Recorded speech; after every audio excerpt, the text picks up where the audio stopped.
The Baldwin County Public School System, considered one of the finest educational environments in the entire state of Alabama, has a history beginning in the latter part of the 18th century, when, as records indicate, Alabama's first public schoolhouse was built in the North Baldwin County community of Tensas in 1799. At that time, nearly 10 years prior to Baldwin being organized as a county, the area remained geographically expanse.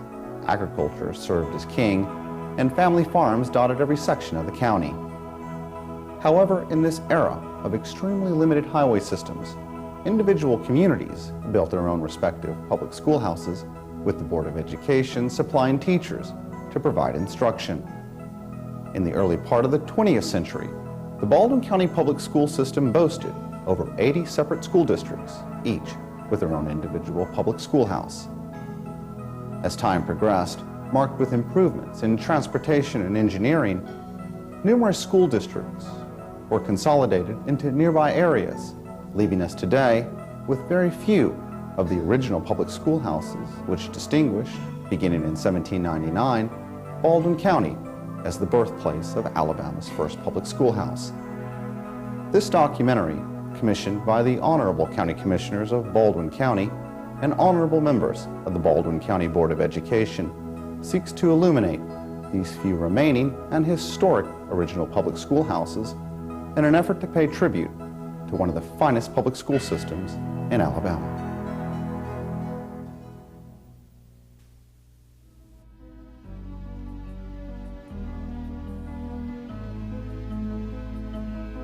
Silverhill was founded in 1896 by the Sve Land Company.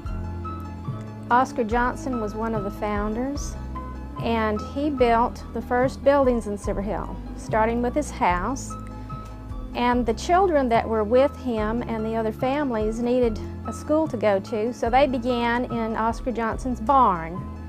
And they attended school there for a short while until he had the land company office built. And then they started going to school in the land company office for about 7 years until they outgrew it.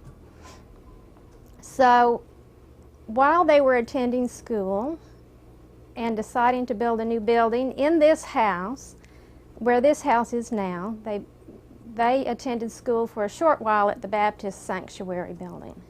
And then in 1905, they moved into this school building, which was a 2-story building, and it had a big room downstairs and a big room upstairs.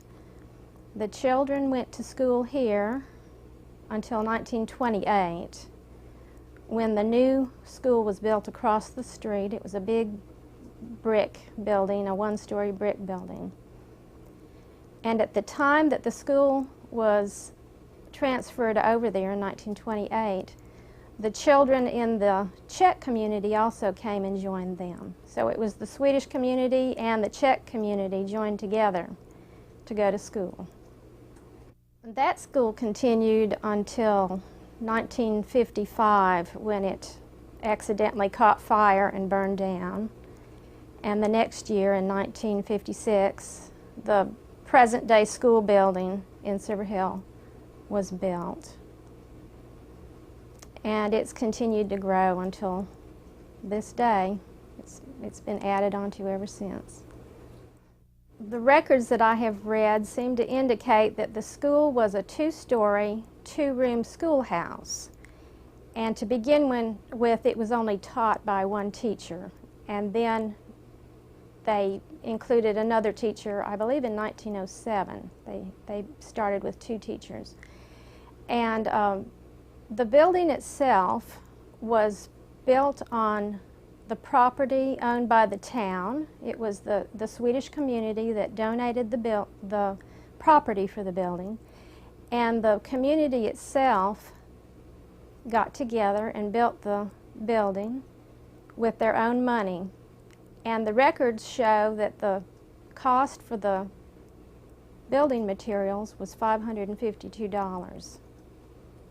In 1928, when the school moved from this building to the building next door, that was the brick building, the children that were living out in the rural areas that were brought into town to attend school needed a way to come in. And so there were no school buses at the time, but a man in Silverhill named Dave Forsman took an old truck and converted it into a school bus for the children to ride to school in.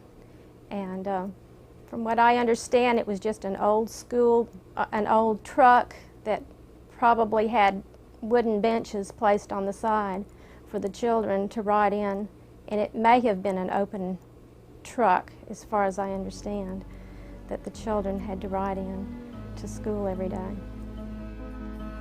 I have heard the story that Silverhill was named because a sawmill operator paid off his hands in silver dollars, and he did this because he wanted it known that the money that was circulating around in that area was because of his presence there.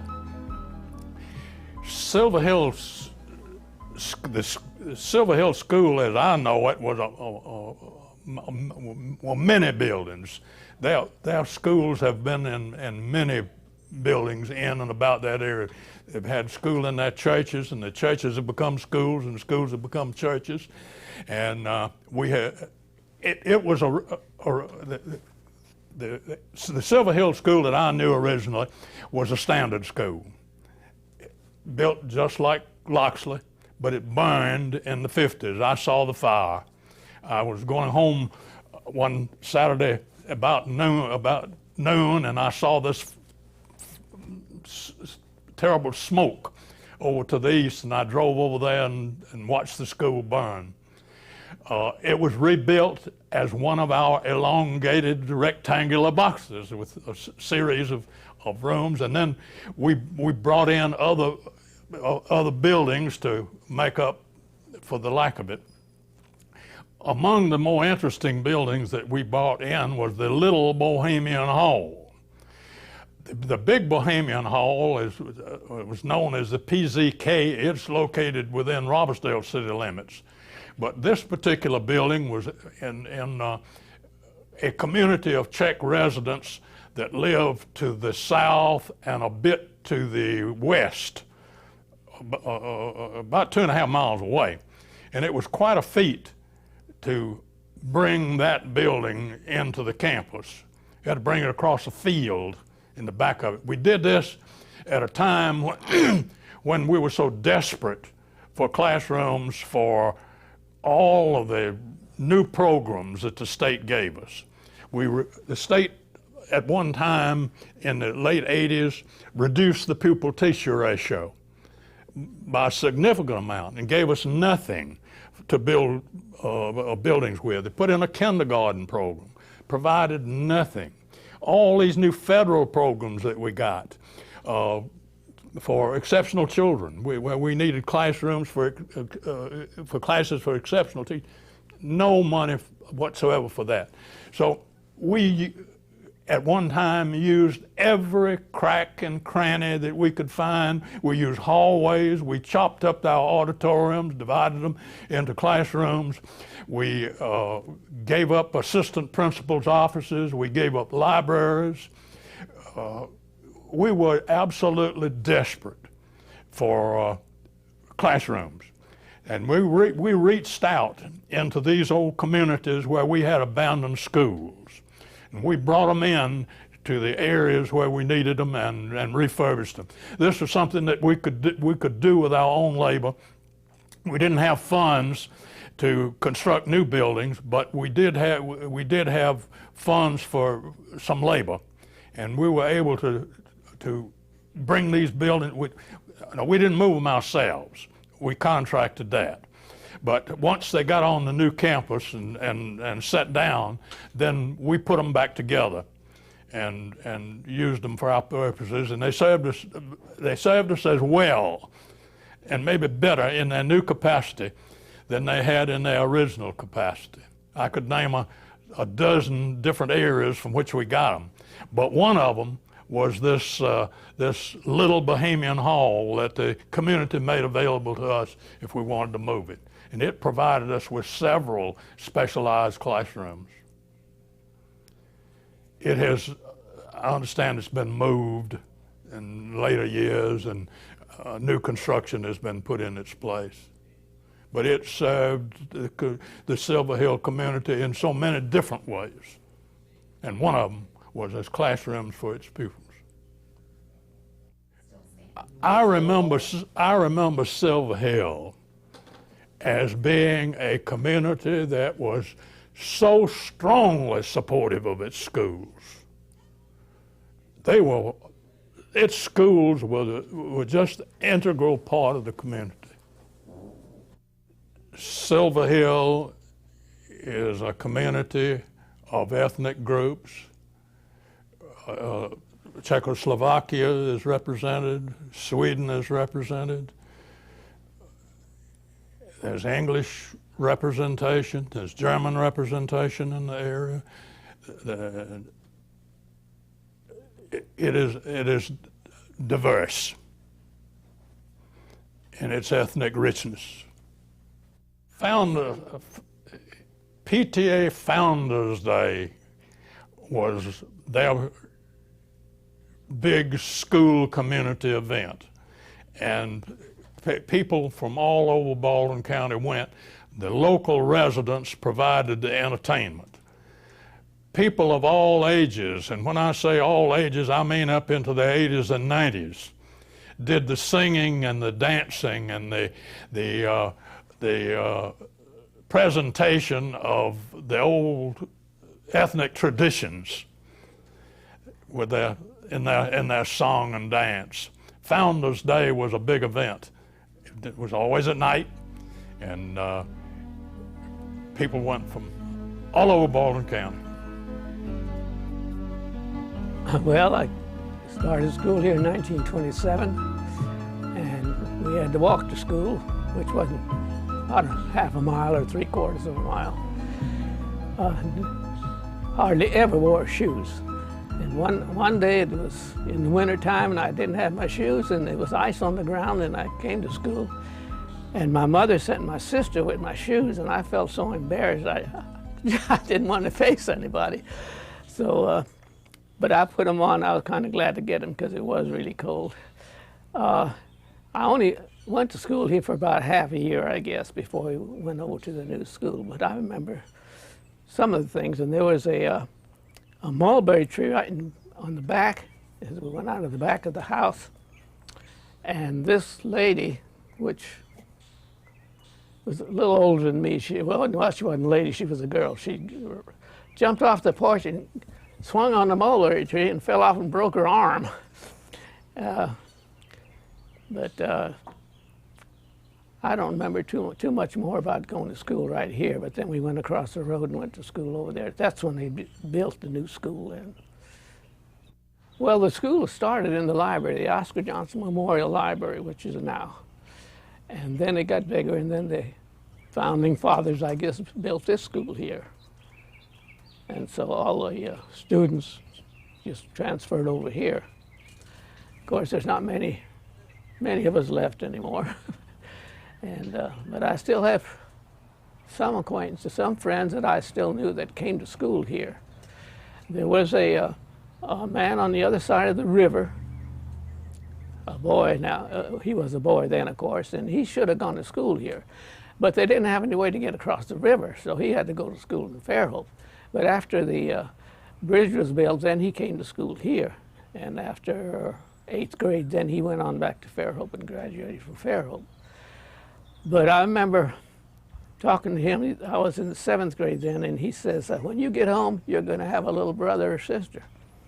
I didn't know what he was talking about, you know. And sure enough, I came home and I had a little sister. I couldn't believe it, you know. But his mother was a midwife, so he knew all the ins and outs about the babies. She delivered all the babies around here. She delivered my wife, which lived in the old hotel over here. And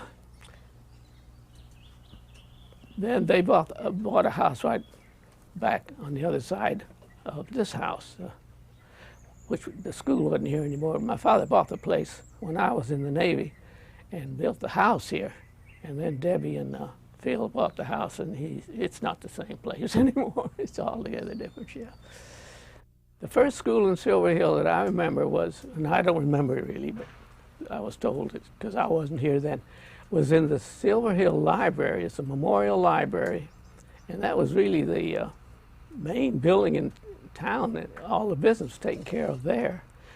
And then when they built this building, then all the students came over here to go to school.